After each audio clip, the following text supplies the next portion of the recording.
ในวันที่24มิถุนายนผ่านมาสาธารณรัฐประชาธิปไตยประชาชนลาวและราชอาณาจักรไทยได้ร่วมกันจัดพิธีเปิดลักหมายสายแดนแบบพิเศษลักหมายสายแดนเลขที่358เพื่อเป็นสัญลักษณ์แห่งการเฉลิมฉลองการสร้างตั้งสายพันธ์การทูตลาวไทยครบรอบ75 ปีฝ่ายลาวนำโดยท่านอนุภาพ วงศ์ นอแก้วรองรัฐมนตรีกระทรวงการต่างประเทศประธานคณะเจ้าหน้าที่อาวุโสร่วมลาวไทยและฝ่ายไทยนำโดยท่านนางเอกสิริปินทรุจิปลัดกระทรวงการต่างประเทศประธานคณะเจ้าหน้าที่อาวุโสร่วมไทยลาวโดยมีประธานสภาประชาชนแขวงสัญญบุรีผู้ว่าราชการจังหวัดน่าน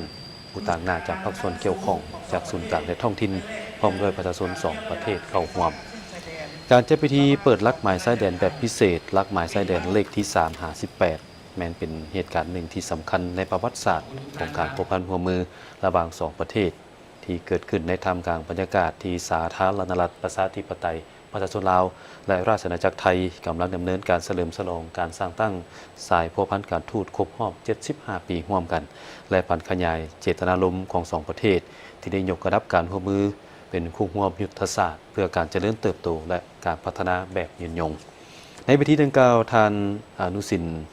คัตติยันลาดได้รายงานเกี่ยวกับผลการเคลื่อนไหวเวียกงานการสำรวจและปักลักหมายชายแดนระหว่าง2ประเทศและมีความหมายสำคัญของการปรับปรุงและยกระดับลักหมายชายแดนเลขที่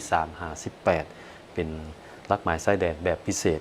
เพื่อเป็นสัญลักษณ์แห่งการเฉลิมฉลองการสร้างตั้งสายพัวพันธ์การทูตลาวไทยครบรอบ75 ปีซึ่งภายหลังที่2ประเทศได้สร้างตั้งสายพัวพันธ์การทูตพร้อมกันในวันที่19ธันวาคมปี1950 2ฝ่ายได้ดำเนินการสำรวจและปักลักหมายชายแดนร่วมกันเริ่มแต่ปี1997มาถึงปัจจุบันสามารถสำรวจและปักลักหมายชายแดนทางบกร่วมกันรวมทั้งหมด211ลักหมายรวมลงยาวของเส้นชายแดนประมาณ678กิโลเมตรเท่ากับ89ส่วนห้อยของลงยาวเส้นชายแดนทางบก763กิโลเมตรและเท่ากับ36ส่วนห้อยของลงยาวเส้นชายแดนทั้งหมด